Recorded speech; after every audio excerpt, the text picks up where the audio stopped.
Okay, so I'm just heating my oil. We are about to make some stroganoff today. So, hey, thanks for joining me. All right, so as soon as this starts to get hot enough, starting to slightly bubble around the wooden spatula, and that lets you know that it's hot enough. So we're going to start by searing, get it just a little bit hotter, turned up just a little bit more, because when I put all this meat in, it's going to start to cool it down some.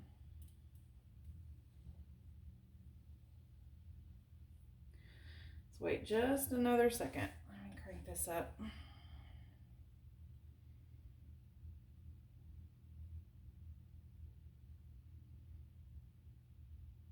Anyway, so today we're going to make stroganoff. This is a household favorite. I just bought stew meat from Sam's. Usually I buy a roast and cut it all up. So these are fairly large chunks of stew meat because I just bought the pre-cut stuff. So, okay, I think this will probably be, start getting some sears in here. I'm gonna move this over here so I can go straight into the pan. Again, like I said, some of these are rather large pieces. I just seasoned it with some salt and pepper, onion powder, garlic powder, and a little bit of tenderizer. So we're just going to get this in here. I don't usually like to overcrowd my pan, but I'm going to try to get it all in one batch.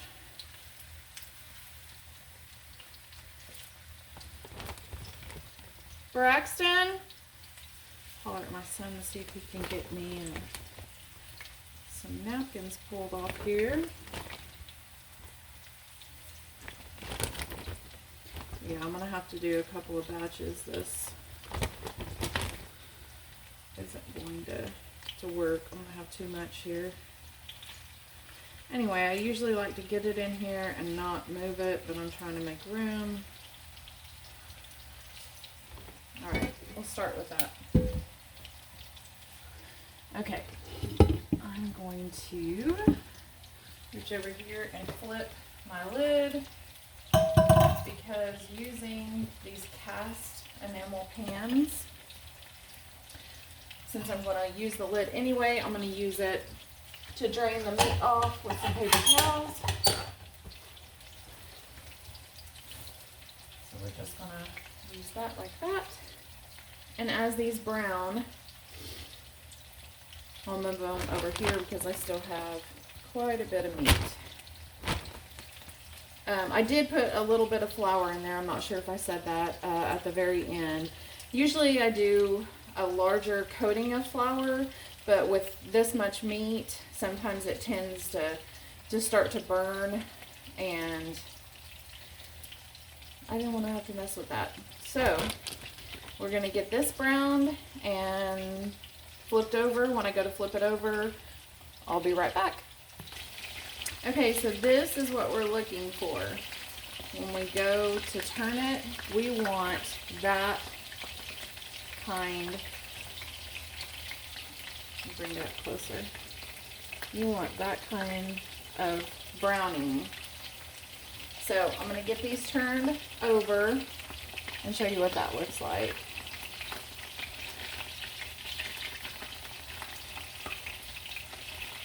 Some of them may not be ready yet. If not, then you just let them cook a little longer.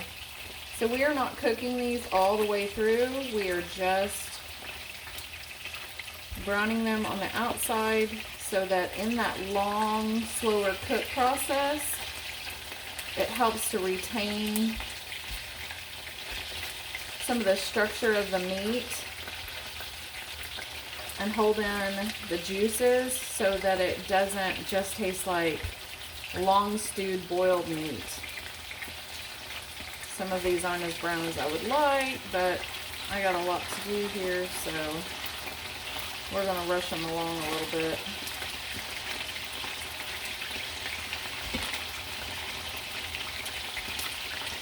All right, I'm gonna keep getting these browned up, and we'll be right back. Okay, so we're gonna get these pulled out, the ones that are ready. What I'm gonna do is I'm gonna start sliding these, like some of these smaller pieces.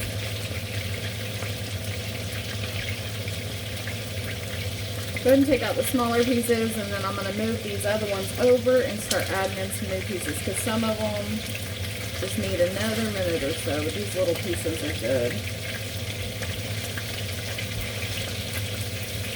And if you don't want to do this step, like I said, you don't absolutely have to, but I truly believe that it makes such a huge difference in your overall flavor and juiciness and tenderness of the meat.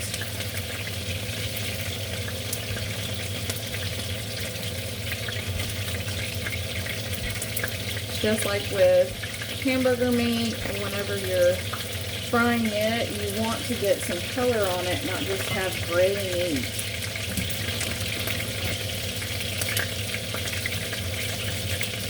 This is going to start getting loud and popping because I'm adding in,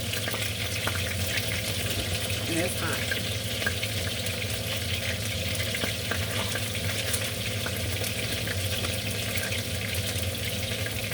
That's why I had to get my apron on today, because I was going to make a mess.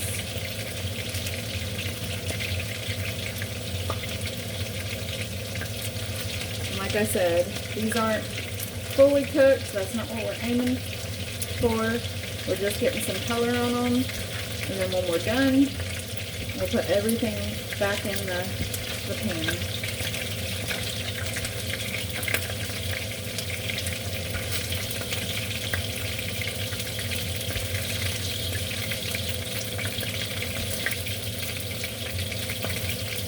Alright, I'm going to fill this back up and keep frying.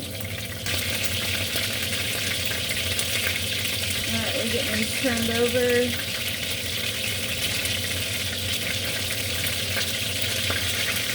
Try not to get caught to this hot grease, because it's hot.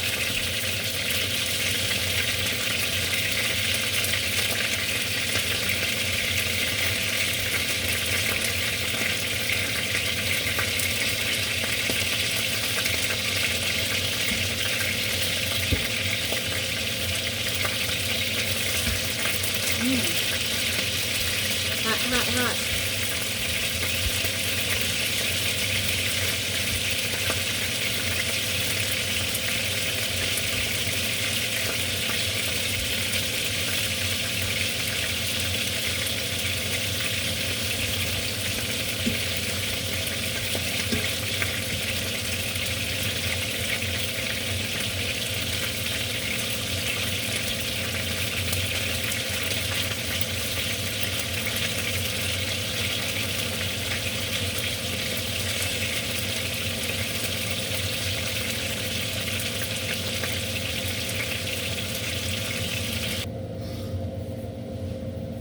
Alright, so now our meat's brown. I'm going in with 2 chopped onions.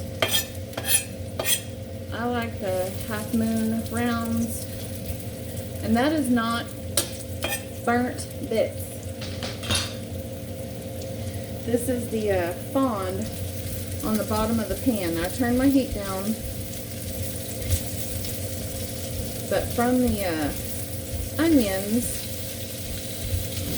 as they start to cook and we start to add in some beef broth, it's going to pick up all these bits on the bottom. I'm I'm going to add in some Worcestershire sauce, and that's going to help deglaze the bottom. You can use white wine, red wine, but as the onions start to break down, it starts to pick up the bottom. Let me grab some Worcestershire sauce.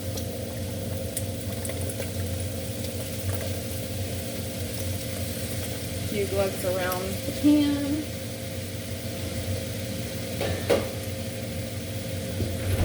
I also use Dijon mustard because that helps to deglaze the pan as well. And of course this one isn't open. Give me just a second.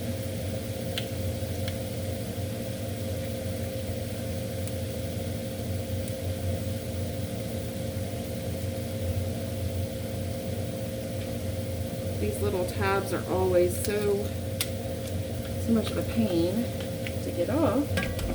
Okay, so if you can see that Worcestershire sauce and the steaming of the onions starts to break that up. Like I said, we're going to add homemade beef broth to this, and it's going to get the rest of it up. But all of that, look, will start to just pull away. So, where it's a little bit thicker right there, I'm going to add in some Dijon mustard. And that, mixed in with these onions, will add that little bit of acidity.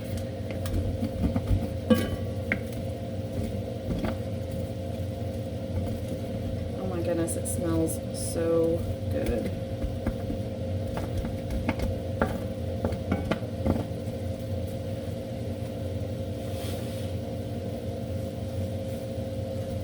I'm going to let these just cook down, and as they let off their liquid along with that Worcestershire and Dijon mustard, all the fond off of the bottom of the pan is going to add flavor.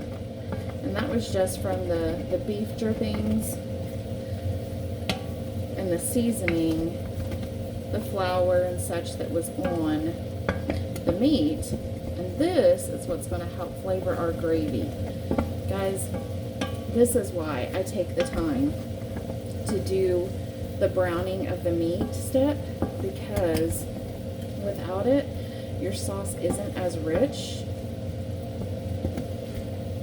Okay, I'm going to keep working on this, and then we're going to add the meat back in and add in some beef broth. And I'll be right back. Okay, I'm going to heat this up, but I wanted to show y'all, this is my home canned beef broth. Do you see how thick of a gel that is? And that is from the marrow in the bones, and that's what you want, really thick. Look. So I'm going to heat this and add some water, and we're going to add this in here. I'll be right back. Also wanted to show you my other secret weapon to adding in some more flavor to these onions is a little bit of tomato paste, and you want to brown this off. So basically,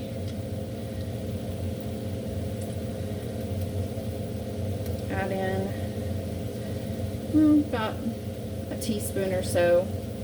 I don't want it to have a strong tomato flavor, just a little bit of that tomato acidity along with the mustard and the Worcestershire sauce. So good. Okay, when I said browning, this is what I meant. You want to let this, before you add any liquid, get warm in your pan. I just move stuff out of the way, whether you're making roast, oh, there's so many different things, goulash, spaghetti sauce, all kinds of things. You want to, they call it a chefy term, rusting your tomato paste, and then you can add in your onions and just kind of let this cook down for a minute or so, you know, working the rest of the fond on the pan, making sure like you're not getting any resistance now. And this is on a medium-low heat.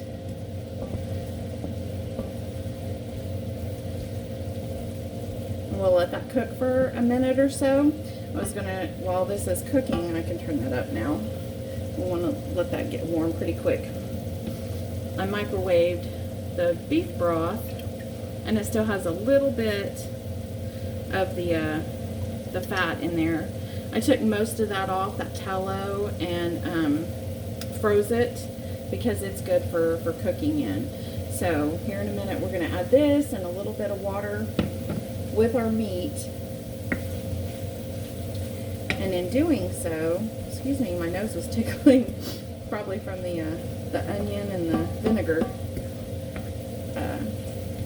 We're going to add this meat in here, and what's left of the little bits of flour will help thicken this, because we want to make a gravy of sorts.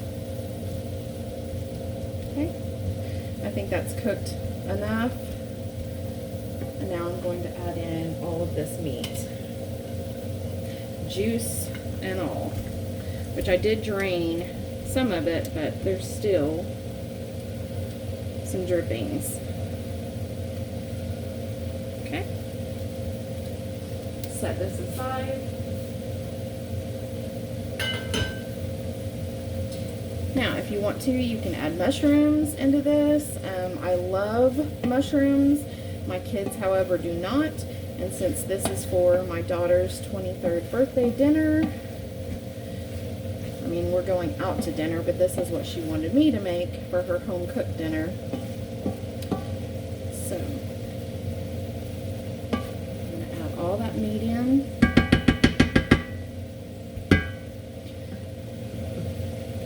I'm going to turn that up. I'm going to add in the beef broth. And I'm going to add some water in with this. And we'll be right back. Okay, so we are now going to, let me turn this fan off. We're going to bring this back up to a simmer, and then I'm going to cover it and put it on medium-low to finish cooking the meat where it gets almost fork tender. And as it does, it's going to thicken up this sauce, and it's going to be absolutely amazing. And you can either cook your noodles in with it. I will probably cook them on the side. That way, any leftovers that she has doesn't get mushy. So I'm going to bring this up to a simmer, put a lid on it, and I'll be back here in a few minutes. Okay, we're going to check on this and see where it's at. I was just cleaning up the kitchen. Okay, see how it's bubbling, just simmering away. We're going to let that keep blipping away for probably 30 to 45 minutes or so. So this is kind of a labor of love, but it is worth it. That meat will be so tender, and that sauce will be thick and amazing. So I'll be back and show you the finished product when it's ready.